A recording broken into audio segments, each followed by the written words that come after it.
கூவம் ஆற்றில் லாரி லாரியாக கொட்டப்படும் கட்டட கழிவுகள், பதைக்க வைக்கும் மேம்பால பணிகள். பெருமழை காலத்தில் சென்னையின் கதி என்ன? ஒவ்வொரு ஆண்டும் பெருமழை காலங்களில் சென்னை வெள்ளத்தில் சிக்கி சீரழிவது தொடர்கதையாகி வருகிறது. அதிமுக, திமுக என ஆட்சிகள் மாறினாலும் பெருமழை காலங்களின் சென்னை வெள்ளத்தில் மூழ்கும் நிலை மட்டும் மாறவே இல்லை. அதிமுக ஆட்சியின் கடந்த 10 ஆண்டு காலத்தில் சுமார் 8820 கோடி ரூபாய் மழைநீர் வடிகாலுக்காக செலவழிக்கப்பட்டது. இந்த முறை திமுக ஆட்சி அமைந்ததும் 4000 கோடி ரூபாய் மதிப்பீட்டில் மழைநீர் வடிகால் பணிகள் மேற்கொள்ளப்பட்டது. ஒவ்வொரு ஆட்சியிலும் மழைநீர் வடிகாலுக்காக செலவழிக்கும் தொகைகள் அதிகரிக்கிறதே தவிர ஓராண்டாவது அந்த மழைநீர் வடிகாலால் வெள்ளம் கட்டுக்குள் கொண்டு வரப்பட்டதா என்று கேட்டால் இல்லை. பல்லாயிரம் கோடிகள் செலவழித்து பல 100 கிலோமீட்டர் தொலைவுக்கு அமைக்கும் மழைநீர் வடிகால் கை கொடுக்காமல் போனாலும் கடைசி நேரத்தில் சென்னையை காப்பாற்றுவது என்னவோ கூவம், அடையாறு ஆகிய நதிகள்தான். தற்போது தென்மேற்கு பருவமழை நெருங்கி வரும் வேளையில் மக்களை பற்றி கவலைப்படாமல் கூவம் ஆற்றிலும் கை வைத்துள்ளார்கள். சென்னை துறைமுகத்தில் இருந்து மதுரவாயல் வரை புதிய உயர்மட்ட சாலை அமைக்க கடந்த திமுக ஆட்சி காலத்தில் முடிவு செய்யப்பட்டு இதற்காக கூவம் ஆறு உட்பட பல இடங்களில் அதற்கான தூண்கள் அமைக்கப்பட்டன. அடுத்து ஆட்சிக்கு வந்த அதிமுக அரசு இந்த திட்டம் கூவம் ஆற்றின் வழித்தடத்தை மாற்றும் வகையில் இருப்பதாக கூறி தடை விதித்தது.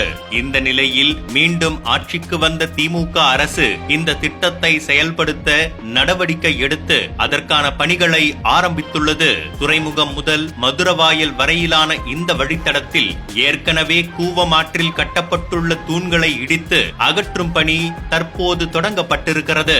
இதில் எழும்பூர் மற்றும் 1000 விளக்கு பகுதியில் உள்ள 17 தூண்கள் இடிக்கப்பட்டுள்ளன. இந்த தூண்களை அகற்றிவிட்டு புதிதாக கட்டப்படும் ஈரடுக்கு பறக்கும் சாலைகளுக்கான 605 தூண்கள் அமைக்கப்பட உள்ளதாக தெரிவிக்கப்பட்டிருக்கிறது. இந்த மேம்பால பணிகளுக்காகத்தான் லாரி லாரியாக மண் மற்றும் கட்டட கழிவுகளை கொண்டு வந்து கூவம் ஆற்றில் கொட்டிக் கொண்டிருக்கிறார்கள். மழை காலங்களில் சென்னையை காப்பாற்றும் ஆபத்பாந்தவனாக இருக்கும் கூவம் ஆற்றில் இப்படி மண்ணை கொட்டி தூர்ப்பது எவ்வளவு பெரிய ஆபத்தை உருவாக்கும் என்று இந்த அரசுக்கு தெரியாதா? இந்த கட்டுமான பணிகள் 2024 டிசம்பரில் முடியும் என்று கூறப்பட்டிருக்கிறது. அதற்குள் முடியுமா என்பதும் மிகப்பெரிய கேள்வி. அடுத்த சில மாதங்களில் தென்மேற்கு பருவமழையும் வடகிழக்கு பருவமழையும் வந்துவிடும். பெருமழை காலங்களில் வெள்ள நீரை வெளியேற்றுவதற்கான ஒரே வாய்ப்பாக இருக்கும் கூவம் அவற்றை கட்டுமான பணிகளுக்காக சிதைத்து விட்டால் வரப்போகும் பெருமழை காலத்தில் வெள்ளத்திலிருந்து சென்னையை யார் காப்பாற்றுவது? மழைநீர் வடிகால் பணியை மழை காலத்திற்கு முன்பே திட்டமிட்டு முடிக்காததால் தான் பல இடங்கள் வெள்ளத்தால் பாதிக்கப்பட்டன.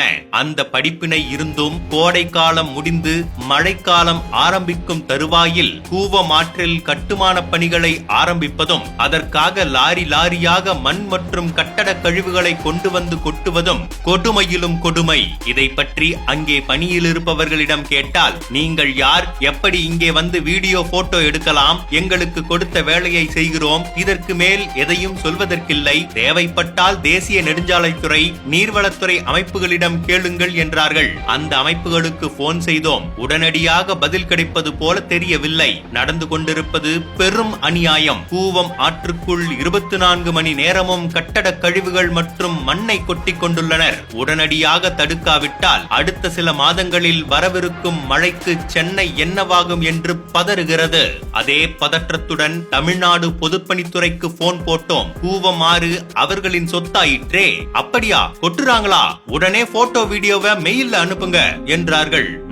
அரசாங்க எந்திரமாயிற்றே, அதன்படியே அனுப்பி வைத்திருக்கிறோம். எதற்கும் வருண பகவானுக்கு ஒரு மனு போட்டு வைப்போம். ஐயா வருண பகவானே, இந்த வருஷம் கொஞ்சம் பார்த்து அளவோடு வாங்க, அளவுக்கு மீறி வந்தீங்கன்னா எங்க கதி அதோ கதிதான்.